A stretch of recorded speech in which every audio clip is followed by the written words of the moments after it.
¿Qué tal, mis queridos amigos? ¿Cómo estáis? Espero que vaya muy bien por ahí. Ya era hora, ¿no?, que volviéramos a sacar el SEAT Mii. He tardado un tiempo en sacar el Mii eléctrico. Para los que lleguéis aquí por primera vez, que sepáis que estamos haciendo una prueba de larga duración en la que compramos de manera compartida un SEAT Mii eléctrico, que es un coche que en su momento a mí me parecía muy interesante para determinados usos y que tenía una serie de características especialmente interesantes,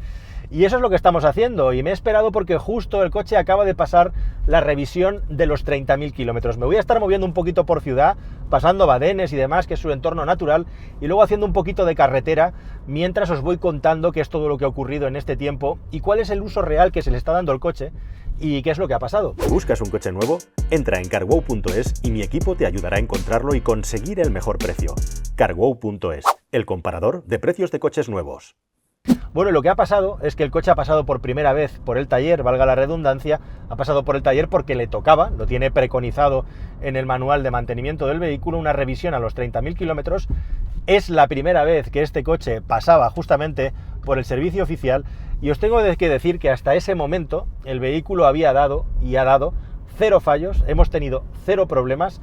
y ha pasado la revisión sin ningún tipo de problema. Una revisión que, bueno, pues es más o menos costosa, son 170 euros, que es muy curioso y divertido porque es una cantidad que no está muy lejos de todo lo que llevamos gastado en electricidad con este vehículo.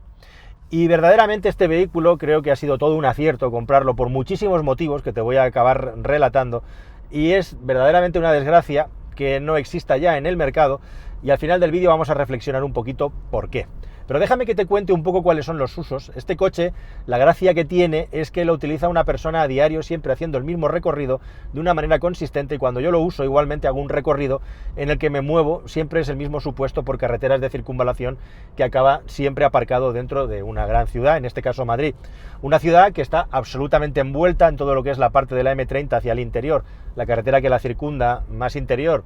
todo el centro de la ciudad, y también fuera en algunos sitios en las que hay que pagar por aparcar en la calle, y a veces hay que pagar mucho según donde aparcas, ¿no? Y una de las grandes ventajas que tienen estos vehículos en España es que, llevando la etiqueta azul de 0 emisiones, no pagas absolutamente nada por aparcar en zonas de estacionamiento regulado. Así que el coche cada día va al trabajo y se tira toda la jornada laboral estacionado en la puerta del trabajo, que suele haber sitio porque es un sitio de pago. Y bueno, esa es una de las principales y más importantes ventajas que tiene este vehículo. Y ese trayecto diario que hace, pues son aproximadamente unos 50 kilómetros de distancia. Una de las cosas llamativas e interesantes que tiene el SEAT Mii eléctrico es que el tamaño de su batería, para los utilitarios de ciudad, coches pequeños, que cada vez hay menos desgraciadamente en el mercado, es bastante grande. Estamos hablando de nada menos que 32 kilovatios hora de capacidad neta, lo cual ya es una capacidad importante que te abre la puerta un poco para ir un poquito más allá que lo que sería el movimiento por ciudad, como puede ser con un Smart eléctrico o con un vehículo eléctrico pequeño, que suelen rondar los 18 o 25 kilovatios hora de capacidad de batería. Y es interesante también porque la persona con la que utilizo este coche no tiene absolutamente ninguna experiencia, 0 experiencia en automóviles eléctricos, es el primer coche eléctrico que conduce, y esta persona está absoluta y rotundamente encantada con el vehículo. Solamente hay un pequeño matiz que no le gusta, y os lo voy a contar con mucho detalle porque no ha querido salir en el vídeo, así que os lo cuento yo. Es muy interesante e importante que este coche, y esto es fundamental y quizá el punto más importante del vídeo, se carga siempre metódicamente en un garaje. Se guarda en un garaje por las noches y ahí se queda cargando. Y con los kilómetros que se le hacen, suele cargar a razón de 2 o 3 veces a la semana. Más del 99% de las cargas de este coche han sido siempre en el domicilio, en el que se puso un cargador de pared con una potencia de hasta 7,4 kilovatios de potencia, y ahí se suele cargar, siempre intentando hacer las cargas, pues eso, que no baje del 20 y no pase del 80%. Es muy recomendable que siempre que hagamos estos ciclos carguemos la batería al 100%, de vez en cuando, cada 2 ciclos o cada 3 en los que carguemos al 80%, hacer una carga al 100%, para que el vehículo tenga tiempo de poder balancear completamente las baterías, porque es de esa manera en la que vamos a preservar al máximo de capacidad y por lo tanto de autonomía que pueden dar las baterías del coche. Bueno, dicho todo esto, con esa casuística, con esa dinámica, en más de 30.000 kilómetros se ha gastado la tremenda cifra de 240 euros. Quiere esto decir que entre la revisión de 170 y los 240 euros que hemos gastado en electricidad en hacer más de 30.000 kilómetros, llevamos gastados pues una cifra verdaderamente ridícula para los estándares de lo que uno piensa que es mantener un coche, que son poco más de 400 euros de coste. Parece una barbaridad, ¿verdad? 410 euros, pero es así. Eso es todo lo que llevamos gastado en este coche en mantenimiento y en combustible, que en este caso es electricidad. Y te preguntarás, bueno, ¿y cuánto ha sido el coste total del vehículo, el sobrecoste del vehículo? Bueno, este coche, si cuentas el precio del vehículo más el precio del cargador, costó 22.200 euros. Aquí debajo te pongo las cifras exactas, redondeando. Luego hay que restar de eso las ayudas del Estado. Cuando se compró el vehículo hace 2 años daban 5.500 euros. Y también hay que restar la ayuda para el cargador, de tal manera que el coche se quedó en 16.000 y pico, que siendo justos con la cuenta, luego tenemos que tener en mente siempre que le vas a tener que devolver a Hacienda una parte de lo que te ha dado de subvención, puesto que es un rendimiento en especie. En este caso, se devolvió a Hacienda redondeando un 20% de la ayuda que te habían dado, que eran 6.000 euros redondeando, con lo cual ya, y en resumidas cuentas, una vez que has hecho todas las sumas y restas, te sale que este vehículo ha acabado costando aproximadamente 17.300 euros que se pagaron a tocateja. Es una cifra que se puede considerar alta, elevada para un vehículo utilitario, pero bien es cierto que es una cifra que puede considerarse alta teniendo en cuenta lo que eran los estándares antiguos de la industria del automóvil y de la compra de coches, en la que podíamos comprar utilitarios por un coste de entre 12 y 15.000 euros, coches de 9-10.000 euros eran muy pocos y no tenían el nivel de prestaciones que tiene este coche, que tiene un motor de 85 caballos y una capacidad de aceleración que está muy por encima de cualquier utilitario que pudiera costar 10.000 euros antaño. Así que al final ha costado 17.000 euros y con 240 euros gastados en 30.000 kilómetros, hecha ya la primera revisión, bueno, pues te puedes imaginar que el contador del ahorro está acelerando a toda velocidad y que es un verdadero chollo. Sí, pagando un precio extra, que luego a lo largo y ancho de la vida útil del vehículo estás amortizando. Las cifras que te doy son precisas y reales. Hay una tabla de Excel en la que se va anotando cada carga que se hace al vehículo, cuánto se gasta por el contador, ya discriminado lo que se gasta con el resto de casa, haciendo una regla de 3. Y esas son las cifras precisas, esas son las cifras exactas que salen. Y lo bueno de este coche en concreto es que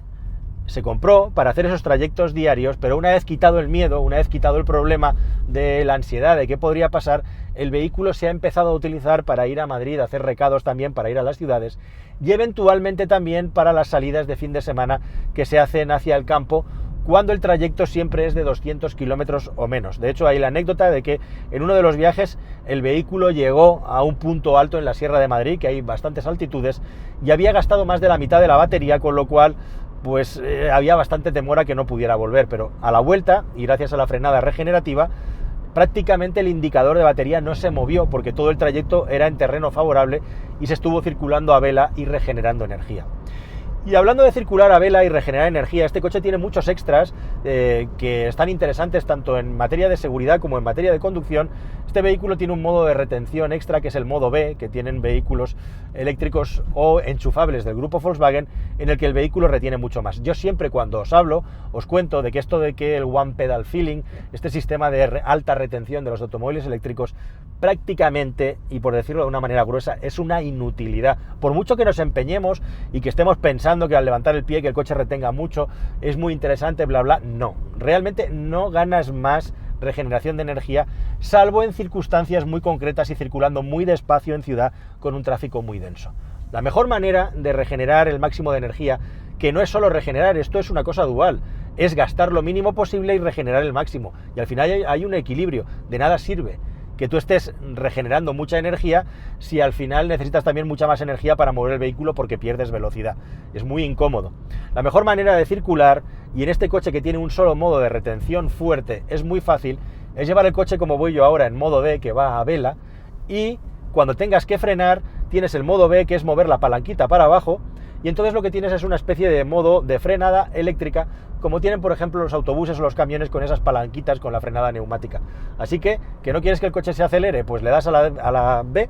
como estoy haciendo yo ahora mismo, y el vehículo retiene de una manera natural que no es incómoda. De esta es la manera, con mucha diferencia, en la que vas a conseguir los mejores consumos. Y ese viaje se lo demostró también a esta persona, que desde entonces es fan de esta técnica de llevar el coche a vela. Cuando tú llevas el coche en D en este vehículo no estás gastando nada y cuando pisas el freno estás regenerando energía, no es punto muerto. Es la ventaja del punto muerto con la doble ventaja además de que cuando pisas freno el coche te está recuperando energía. Y gracias a todo eso, con este vehículo se pueden hacer trayectos de más de 200 kilómetros sin ningún tipo de miedo, porque precisamente si algo tiene también este vehículo es que tiene un consumo muy bajo y eso es muy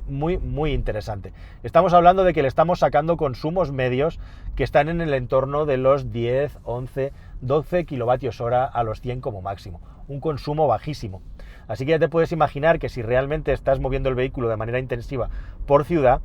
puedes llegar a los 300 kilómetros. ¿Qué es lo que ocurre? Que las autonomías en los coches eléctricos siempre hay que tener en mente que normalmente no cargamos o no terminamos de cargar la batería del todo, porque aparte de no hacer falta, tarda mucho tiempo en hacerlo, y por otro lado que tú no puedes ir viviendo o ir yendo por la vida calculando que vas a llegar con 0 kilómetros de autonomía a tu destino. Siempre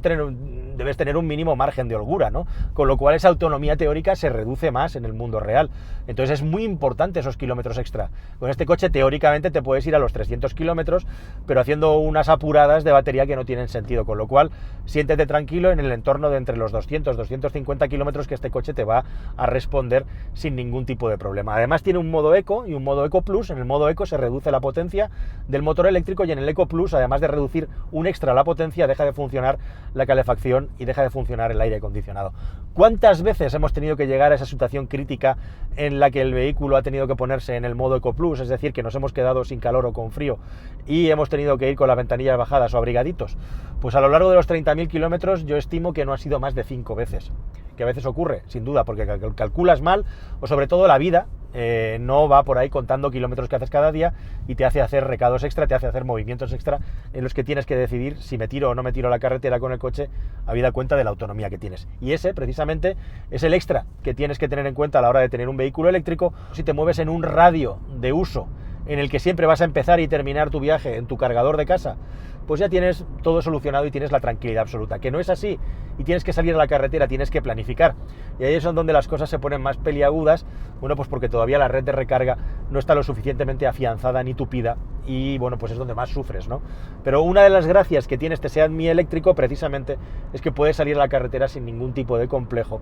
teniendo en cuenta, además, que tienes el lujazo de tener ahí carga en corriente continua en este coche. Bueno, yo os había hablado antes, está claro que estamos encantadísimos con el uso del Mii eléctrico, con su sencillez. Es un vehículo orientado al confort, no es un coche hecho para correr ni de pretensiones deportivas, es un coche para llanear en autopista a velocidades de 100, 110, para preservar batería, porque como en todos los vehículos eléctricos, más allá de 110 hay un crecimiento del consumo bastante importante, sobre todo en los vehículos de carrocería SUV. En un coche con una superficie frontal pequeña como este, ese problema no es tan grande. Y el problema mayor que nos hemos encontrado en el uso del vehículo en el día a día, que es una cosa que yo he hablado mucho de los vehículos de SEAT, es la calidad de los asientos.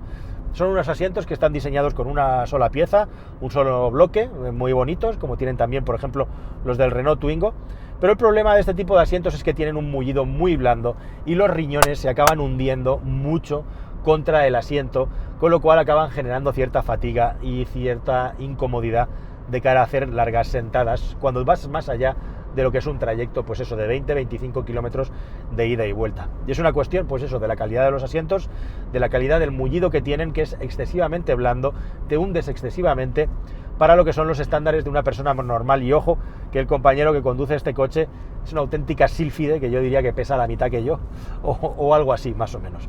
Así que bueno, pues ese sería el punto más negativo de este vehículo en el uso del día a día. Frena bien, acelera muy bien, tiene un consumo muy bajo y tiene un espacio interior para 4 personas suficiente. Evidentemente estamos hablando de un coche pequeño, de poco más de 3,7 metros de longitud, no hay que pedirle peras al olmo, pero con una anchura suficiente y un maletero evidentemente también pequeño, en el que, como os enseñé en el vídeo anterior, no me cabe el patinete ni cabe ningún patinete prácticamente plegado. Así que, queridos amigos,